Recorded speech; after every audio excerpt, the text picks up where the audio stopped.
और मैं आज आपके लिए लेके आया हूँ वैदिक सभ्यता नाम का एक नया टॉपिक। चूँकि मैंने आपको पिछली बार सिंधु सभ्यता के बारे में बताया था, उसके बाद में हम लोग वैदिक सभ्यता के बारे में पढ़ते हैं। जैसे हम लोग बिल्कुल सीक्वेंस वाइज चलेंगे, आगे भी टॉपिक हम लोग सारे जीके के टॉपिक कवर करने वाले हैं।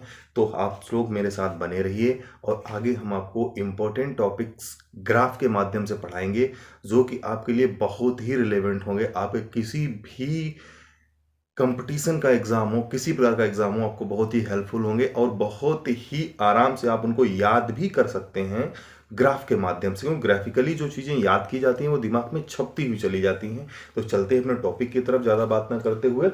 हमने आज टॉपिक लिया है वैदिक सभ्यता। जैसा कि आप देख रहे होंगे हमारे बोर्ड पे लिखा हुआ है वैदिक सभ्यता।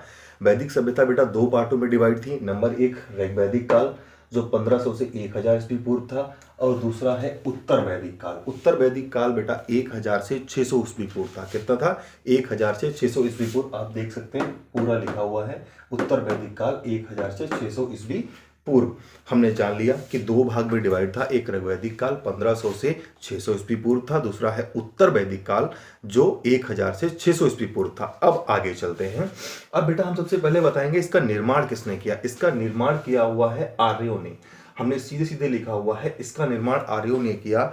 विभिन्न इतिहासकारों के मतभेद हैं कि आर्य आखिर आए कहां से। तो हमारे जो इंडियन इतिहासकार हैं जैसे बाल गंगाधर तिलक, इनके अनुसार जो हमारे आर्य थे वो अंटार्कटिका से आए थे। कहां से आए थे बेटा? अंटार्कटिका से आए थे। और जैसे एक मैंने विदेशी नाम भी लिया हुआ है जो बहुत बार पूछा जाता है। जैसे विदेशी साहित्यकार या हमारा इतिहासकार की बात करें, मैक्स मूलर नाम का एक इतिहासकार हुआ, उसके अनुसार ये मध्य एशिया से आए। भूलना नहीं है, तिलक के अनुसार अंटार्कटिका से आए थे और मैक्स मूलर के अनुसार कहां से आए थे? मध्य एशिया से आए थे। तो ये बात हो गई हमारे आर्यों की। ये कहां से आए थे? इन्होंने वैदिक सभ्यता का निर्माण किया था। आगे चलते हैं।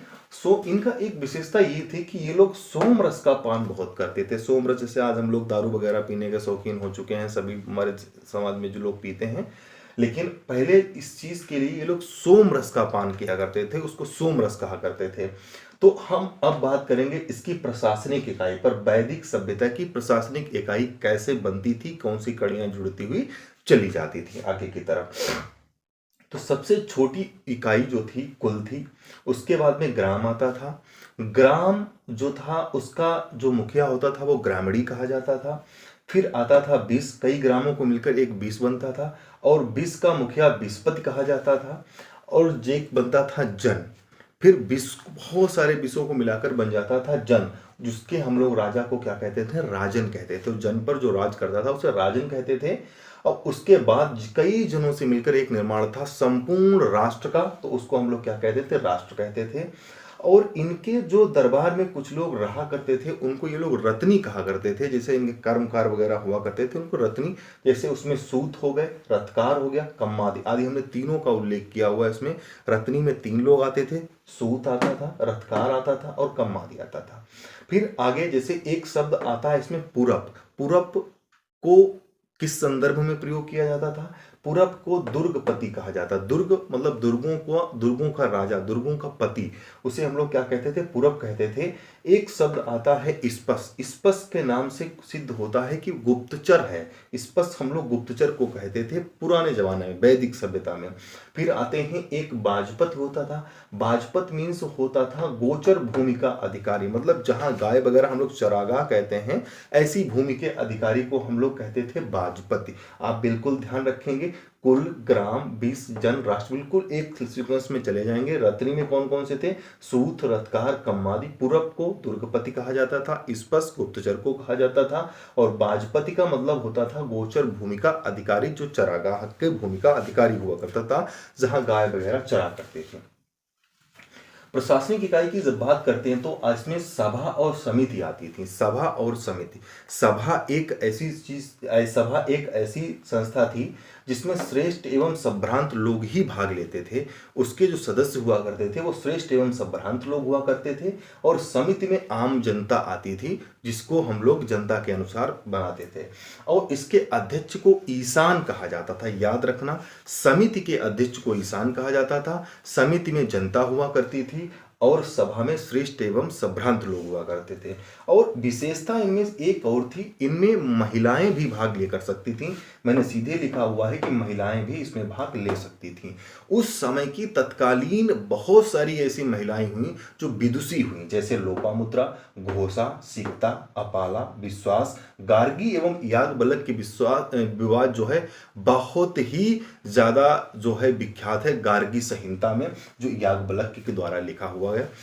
आगे चलते हैं। एक इसमें दसरा के युद्ध था, उसको दसरा के युद्ध कहा गया, जो परशुड़ी नदी पर लड़ा गया। ये 7वें मंडल में, ऋग्वेद के 7वें मंडल में इसका उल्लेख है। बताया गया कि एक राजा सुदास था और उसके अगेंस्ट 10 जनों, मतलब 10 जनों ने, मतलब 10 जनों राष्ट्रों के 10 जनों के राजाओं ने मिलकर के खिलाफ युद्ध लड़ा था। और ये कहाँ हुआ था? परशुड़ी नदी के किनारे हुआ था और 7वें मंडल में इसका उल्लेख है, ऋग्वेद के 7वें मंडल में। याद रखना, भूलना नहीं है। आगे चलते हैं। आगे देखते हैं भाई। अब इसकी भाषा क्या थी? भाषा इसकी बेटा संस्कृत थी और इसकी सभ्यता थी ग्रामीण। सभ्यता कैसी थी? ग्रामीण सभ्यता थी। जैसे हमने पढ़ा कि सिंधु सभ्यता कैसी थी? वो नगरीय सभ्यता थी। लेकिन वैदिक सभ्यता या आर्य सभ्यता भी कहते हैं, ये कैसी थी? ग्रामीण थी। और इसमें एक शब्द आता है गाय। गाय के लिए एक अघन्या, क्या शब्द? अघन्य। अघन्य मतलब ना मारे जाने योग्य, मतलब ये मारी नहीं जा सकती। अगर इसको कोई मारता है तो उसको सीधे मृत्युदंड दे दिया जाता था, इसीलिए इसको शब्द को नाम दिया गया अघन्य। इसमें इसके अगर साहित्य की बात करते हैं ऋग्वैदिक काल में, तो ऋग्वैदिक काल में उपनिषद, हम केवल ऋग्वैदिक काल की यहाँ पर वर्णन कर रहे हैं। वैदिक सभ्यता में उत्तर वैदिक काल नेक्स्ट पार्ट में आएगा। उपनिषद इसमें बेटा 108 थे, पुराण 18 हुआ करते थे, वेदांग 6 थे। और पुरुष सूक्त के 10वें मंडल में यह बताया गया कि वर्णों का वर्गीकरण किया गया, कि पुरुष सूक्त के 10वें मंडल में, ठीक है, ऋग्वेद के पुरुष सूक्त के 10वें मंडल में किया गया है। ब्राह्मण, क्षत्रिय, वैश्य और शूद्र, वर्णों को 4 भागों में डिवाइड किया गया था। ब्राह्मण, क्षत्रिय, वैश्य, शूद्र वैदिक काल में, ठीक है। ब्राह्मण बताया गया कि ब्रह्मा के मुख से पैदा हुआ, क्षत्रिय बताया गया भुजा से पैदा हुआ, वैश्य जंघा से पैदा हुआ और शूद्र पैर से पैदा हुआ। जैसा कि आपने देखा, बिल्कुल साफ साफ लिखा, बिल्कुल ऐसे नोट कर लीजिएगा, तो उसको पढ़ने में भी आपको आराम रहेगा और याद करने में भी आपको मजा आएगा, ठीक है। आगे चलते हैं। इसमें बाल विवाह तथा पर्दा प्रथा नहीं थे। ये चीज गौर करने वाली है। जब हमारी वैदिक सभ्यता थी, आर्य लोग थे, तो उसमें बाल विवाह और पर्दा प्रथा थे ही नहीं। ये सवाल कई बार पूछा गया है और इंपॉर्टेंट भी है। और इसमें जैसे बहुत सारे व्यवसाय करने वाले लोग थे, तो व्यवसाय क्या क्या होता था? इसमें व्यवसाय पशुपालन व कृषि थे। याद रखिए, सिंधु सभ्यता नगरीय सभ्यता थी और व्यवसाय में अगर बात करते हैं वैदिक सभ्यता का, तो वो पशुपालन और कृषि पर डिपेंड थी। जबकि सिंधु सभ्यता वो नगरीय सभ्यता थी और वो व्यापार वगैरह किया करते थे अन्य सभ्यताओं के साथ। लेकिन जो वैदिक सभ्यता आई, आर्यों के द्वारा रची गई, वो पशुपालन और कृषि पर डिपेंडेंट थी। आप लोगों को सीधे सीधे मैंने बताया हुआ है। इसमें एक शब्द आया आर्य धातु। आर्य धातु पूछा जाता है, कौन सी धातु आर्य धातु है? तांबा, विभिन्न प्रकार की धातुओं को नाम डाल दिया था। लेकिन याद रखिएगा, आर्यों ने सबसे ज्यादा लोहे का प्रयोग किया, जिससे ही संभवतः उनकी कृषि उन्नतशील हो सकी और अच्छे से अच्छा अनाज पैदा कर सके और अपनी सभ्यता का विकास कर सके। इसीलिए आर्य धातु के नाम पर लोहे का जिक्र किया जाता है। तो आर्य धातु क्या हो गई? लोहा हो गई। एक शब्द आता है बेकनाट। बेकनाट शब्द आता है। बेकनाट शब्द जो आता है बेटा, वो ब्याज लेने वाला। जैसे हमारे यहाँ ब्याजखोर वगैरह हुआ करते थे, तो उस शब्द को लेकर हम लोगों ने बताया कि उन लोगों ने बताया कि उसको बेकनाट कहा जाता था। तो देखा आपने किस हिसाब से मैंने कितने अच्छी तरीके से आपको ने यहाँ पर एक्सप्लेन कर दिया है। तो आप पूरे ग्राफ को बिल्कुल सेम तरीके से बना लीजिएगा अपनी कॉपी पर और अच्छी तरीके से लिख लीजिएगा। तो आपको याद करने में सारे इंपॉर्टेंट पॉइंट्स इंक्लूड हैं। इसके अलावा इसमें से क्वेश्चन बनना संभव ही नहीं है, यहीं से सारे क्वेश्चन आएंगे आपके।